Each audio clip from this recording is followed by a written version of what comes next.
आखिर ऐसा क्या हुआ कि जिस वैज्ञानिक पर्यावरणविद को सरकार देशद्रोही मानती थी, अब देशद्रोही मानने से इनकार कर दिया। आखिर ऐसा क्या हुआ कि सोनम वांगचुक को लेकर सरकार का दिल पिघल गया और अब उन्हें जेल से रिहा कर दिया जाएगा। आखिर ऐसा क्या हुआ कि गृह मंत्री अमित शाह को वांगचुक के केस में यू टर्न लेना पड़ा, कहना पड़ा एनएसए खत्म किया जाएगा। नमस्कार दोस्तों, मैं हूं परवीन सानी। दोस्तों, लद्दाख के अस्तित्व के लिए लड़ने वाले सोनम वांगचुक को जिस गाजे बाजे के साथ सरकार ने गिरफ्तार करवाकर जेल भेजा था, अब उन्हें वो जेल में नहीं रखना चाहती है। एक वक्त था सरकार के लिए सोनम वांगचुक की मांग खतरा थी।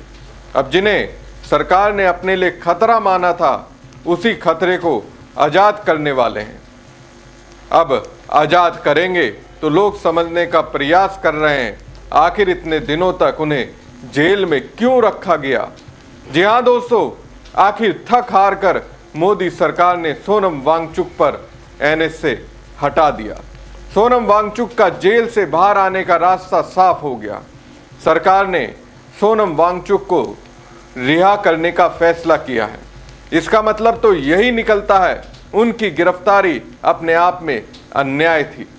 सवाल तो यही है कि इतने दिनों की हिरासत का हिसाब सोनम किससे मांगेंगे। वो अरसे तक देश के नायक रहे, एक झटके में अंधभक्त गद्दार कहने लगे। दोस्तों, गृह मंत्रालय की ओर से कहा जा रहा है कि उसने सोनम वांगचुक की गिरफ्तारी रद्द करने का फैसला किया है। वांगचुक को पिछले सितंबर में लेह में हुए विरोध प्रदर्शनों के सिलसिले में हिरासत में लिया गया था। उन पर एनएसए लगाकर हिरासत में लेकर उन्हें राजस्थान की जोधपुर जेल में रखा गया था। गृह मंत्रालय ने एक बयान जारी कर कहा, सोनम वांगचुक को एनएसए के प्रावधानों के तहत 26 सितंबर 2025 को हिरासत में लिया गया था। सोनम वांगचुक इस अधिनियम के तहत हिरासत की अवधि का लगभग आधा समय व्यतीत कर चुके हैं। सरकार लद्दाख में अलग अलग हितधारकों और सामुदायिक नेताओं के साथ सक्रिय रूप से बातचीत की ताकि क्षेत्र के लोगों की आशंकाओं और चिंताओं का समाधान किया जा सके। जाहिर सी बात है, जिन हितधारकों से सरकार ने बात की होगी उन्होंने कहा होगा सोनम वांगचुक की गिरफ्तारी गलत है, उन्हें रिहा किया जाए। हालांकि जिस वक्त वांगचुक को गिरफ्तार किया गया था, उसी वक्त लोगों ने उस गिरफ्तारी को अन्याय करार दिया था, लेकिन तब सरकार ने कान में रुई डाल रखी थी। अब 170 दिन तक सोनम वांगचुक को जेल में रखा। अब सरकार को आत्मज्ञान हुआ तो उन्होंने रिहा करने का फैसला किया। लेकिन सवाल तो यही है, क्या सरकार 170 दिन तक वांगचुक को जेल में रखने का हिसाब देगी?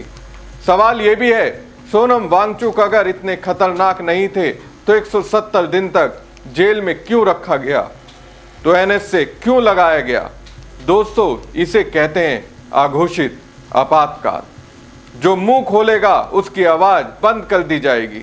अब सरकार की ओर से भले ही कुछ भी तर्क दिया जाए, लेकिन सरकार ने ही साबित कर दिया सोनम वांगचुक ने कुछ भी ऐसा नहीं किया जिससे उन पर एनएसए लगाया जाए।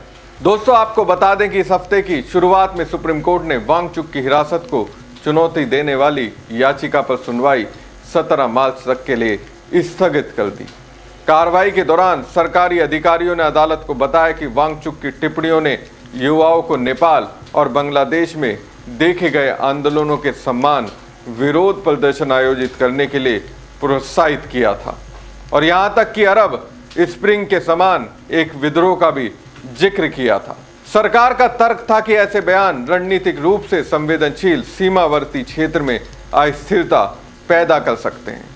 इतने संगीन इल्जाम सरकार की ओर से लगाए गए, फिर एनएसए वापस ले लिया गया, तो इसका क्या मतलब निकलता है? सबको याद है, आज से करीब 6 महीने पहले, यानी कि लगभग 170 दिन पहले लद्दाख में एक बहुत मशहूर साइंटिस्ट, जिन्होंने लद्दाख के लिए, भारत की सेना के लिए अनगिनत आविष्कार किए, जो गरीब बच्चों को पढ़ाने के लिए पूरी दुनिया के अंदर जाने जाते रहे, उनको एनएसए नेशनल सिक्योरिटी एक्ट के अंदर केंद्र सरकार ने गिरफ्तार कर लिया कि ये देश की सिक्योरिटी के लिए खतरा है। और कमाल की बात यह है कि उनकी पत्नी जो सुप्रीम कोर्ट के अंदर हैबियस कॉर्पस की रिट को लगातार लड़ रही थी, महीनों से ये मामला सुप्रीम कोर्ट के अंदर चल रहा था और केंद्र सरकार अलग अलग बहाने लगाकर इस मामले में डेट्स लेती जा रही थी। आपको याद होगा जब सोनम वांगचुक को इस तरीके से गिरफ्तार किया गया, डिटेन किया गया, तमाम मीडिया चैनल्स ने झूठी खबरें टीवी के अंदर चलाई कि साहब इनको तो पता नहीं कहां से इलीगल पैसा मिल रहा है और ये देश के लिए बहुत बड़ा खतरा है।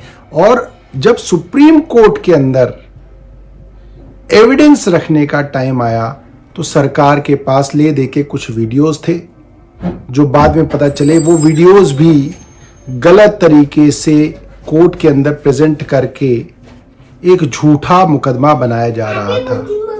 हैबियस कॉर्पस एक बहुत ही जो है कहा जा सकता है मैग्ना कार्टा 12वीं शताब्दी इंग्लैंड की कुछ जुडिशियल लीगल प्रिंसिपल्स से डिराइव होता है, जिसके अंदर सरकारें या जिसके पास पावर होती है, सत्ता होती है, वो नागरिकों को गलत तरीके से जेल में डाल दे, उसके अगेंस्ट ये रेमेडी होती है। और ये रेमेडी मतलब अपने आप में बहुत महत्वपूर्ण है किसी भी प्रजातंत्र के लिए।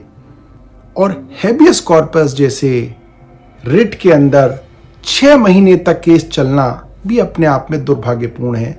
और आज इस बात से ये बात साफ हो जाती है कि केंद्र सरकार के पास सोनम वांगचुक जी के खिलाफ कोई ठोस सबूत नहीं था और आज नहीं तो कल सुप्रीम कोर्ट उनको रिहा करती। और इस एम्बैरेसमेंट से बचने के लिए सरकार ने सुप्रीम कोर्ट की अगली डेट से पहले सोनम वांगचुक के खिलाफ जो डिटेंशन ऑर्डर था उसको वापस ले लिया।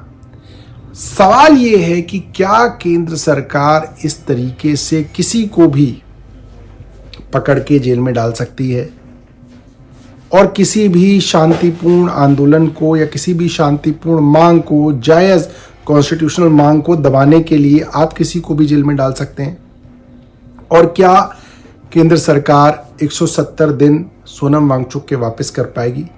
क्या वो मीडिया जिसने इतना जहर फैलाया, वो चैनल्स जिन्होंने झूठ सोनम वांगचुक के खिलाफ फैलाया और उनको एक देशद्रोही की तरह आप सबके सामने दिखाया, वो सोनम वांगचुक से माफी मांगेंगे?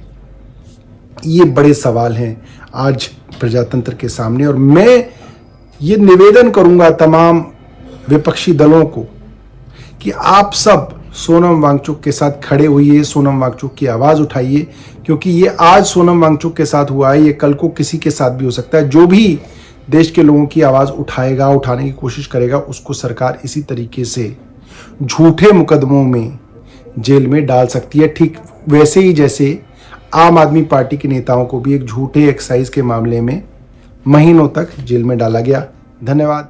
वैसे दोस्तों आपको बता दूं, वांगचुक का जन्म 1966 में लद्दाख में हुआ था। उनके गांव में स्कूल ना होने के कारण 9 साल की उम्र तक उनका किसी स्कूल में दाखिला नहीं हुआ। इस दौरान उनकी मां ने उन्हें बुनियादी शिक्षा दी। 9 साल की उम्र में उन्हें श्रीनगर ले जाया गया और वहां एक स्कूल में दाखिला दिलाया गया। बाद में दिल्ली के विशेष केंद्रीय स्कूल में भी उन्होंने पढ़ाई की। फिर NIT श्रीनगर से मैकेनिकल इंजीनियरिंग में B.Tech किया। इंजीनियरिंग के बाद वांगचुक ने साल 1988 में अपने भाई और 5 साथियों के साथ मिलकर students educational and cultural movement of Ladakh यानी सैकमोल की शुरुआत की। इसका मकसद लद्दाख के सरकारी स्कूलों की शिक्षा में सुधार लाना। इसके लिए लद्दाख के सैसपोल में मौजूद सरकारी हाई स्कूल में स्कूल सुधार के प्रयोग किए गए। इसके बाद सैकमोल ने ऑपरेशन न्यू होप की शुरुआत की। इसके तहत सरकारी स्कूलों में एजुकेशन रिफॉर्म और लोकलाइज्ड टेक्स्ट बुक, टीचर्स की ट्रेनिंग और गांव स्तरीय शिक्षा समितियों के गठन की पहल शुरू की गई। फिर इसे शिक्षा विभाग और गांव की जनता के सहयोग से आगे बढ़ाया गया। इतना सब करने के बाद वांगचुक को जेल भेज दिया गया, NS से लगा दिया गया। मोदी सरकार ने जब सोनम वांगचुक को गिरफ्तार किया था, गोदी एंकल्स चीख रहे थे देशद्रोही है वांगचुक, देश के लिए सबसे बड़ा खतरा है वांगचुक। अब मोदी सरकार ने ही सोनम वांगचुक को छोड़ने का आदेश दे दिया, तो अब इसे क्या कहा जाएगा? मैं तो यही कहूंगा, सत्य जीता, झूठ हार गया। आपको क्या लगता है? कमेंट बॉक्स में कमेंट करके जरूर बताएं और साथ ही पेज को ज़्यादा से ज़्यादा लाइक और शेयर कीजिएगा। धन्यवाद।